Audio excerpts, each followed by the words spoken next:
Bapak Ustadz Muhammad Zaini beserta jajaran kepengurusannya, dan tak ketinggalan pula Dewan Juri dan Triwan hadani Allah wa iyyakum ajma'in.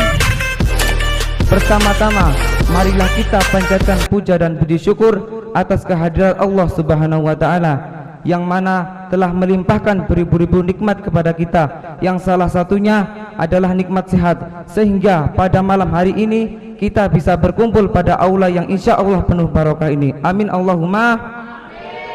Salawat serta salam tetap tercurah limpahkan kepada junjungan kita Nabi Agung Nabi Muhammad sallallahu alaihi wasallam yang kita nantikan syafaatnya di yaumil qiyamah. Amin Allahumma amin. Baiklah, berdirinya saya di sini, saya akan membawakan orasi yang berjudul pentingnya bersahabat dengan orang-orang yang saleh dan menyertai majelisnya. Rasulullah sallallahu alaihi wasallam bersabda, "Ala adulluka ala milaki hadzal amri alladhi tusibu bihi khairad dunya wal akhirati alaika bimajalisi ahli dzikri." Yang artinya,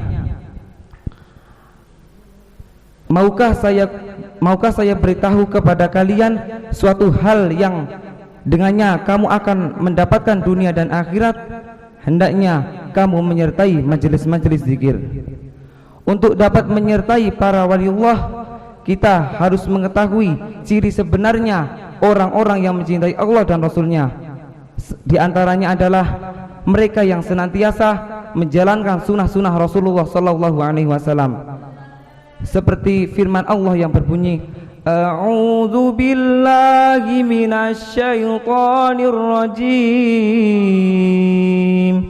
Bismillahirrahmanirrahim. Qul in kuntum tuhibbunallaha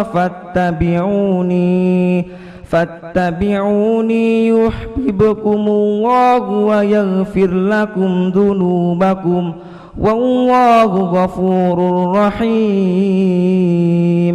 Yang artinya, apabila kamu benar-benar mencintai Allah, maka ikutilah aku.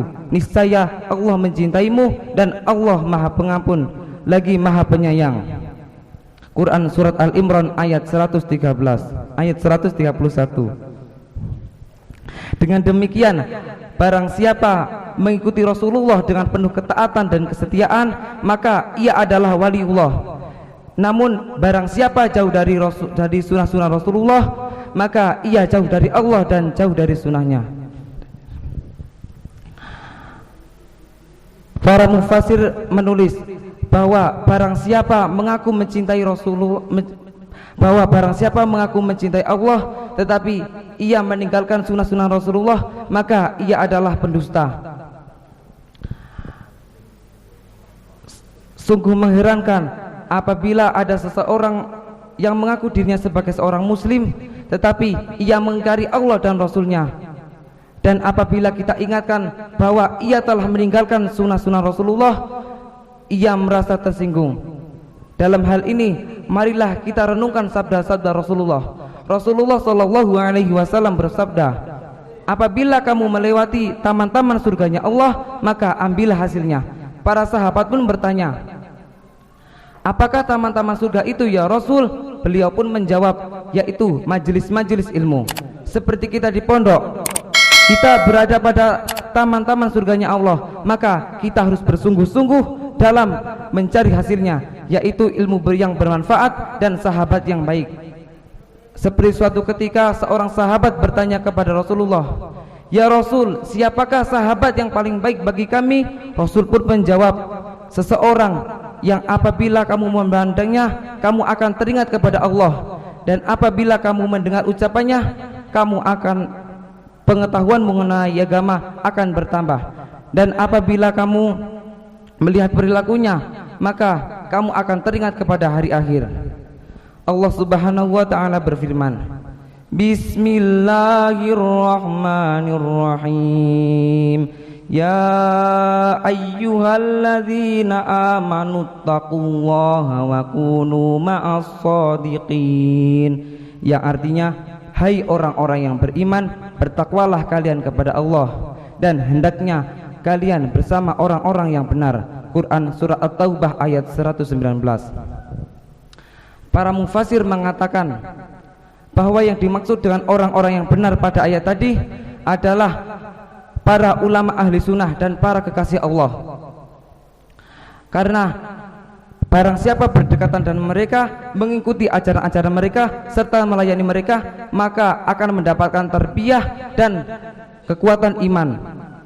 Seumur hidup kita tidak akan dapat menjauhkan diri dari kekuasaan hawa nafsu dan kemungkaran. Selama keinginan-keinginan kita tidak disarukan pada perintah-perintah Allah dan sunnah-sunnah Rasulullah.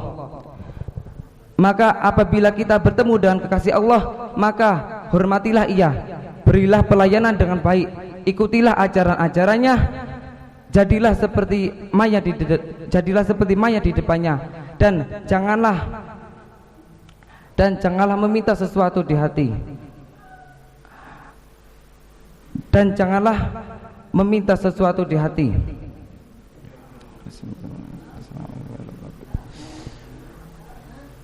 Bermusyawarah dengannya mengenai agama dan rohani agar ia dapat membimbing kita dan membawa kita lebih dekat dengan Allah. Walhasil kita harus mendekat kepada para alim ulama agar kita terjauh dan terjaga dari perbuatan dosa dan maksiat. Dan kita harus menyertai majelis-majelis ilmu agar kita tahu mana yang baik dan mana yang buruk. Dan pentingnya kita memilih pergaulan. Kita harus memilih pergaulan. Kita harus bergaul pada orang-orang yang bisa membawa kita ke kebaikan, bukan dengan orang-orang yang bisa menjerumuskan kita ke dalam perbuatan dosa. Mungkin cukup sekian orasi yang saya sampaikan. Apabila ada kata-kata yang kurang berkenan di hati antum jami'an, saya mohon maaf, dan kepada Allah saya mohon ampun. Ihdinas siratal mustaqim. Wabillahi taufiq wal hidayah. Wassalamualaikum warahmatullahi wabarakatuh.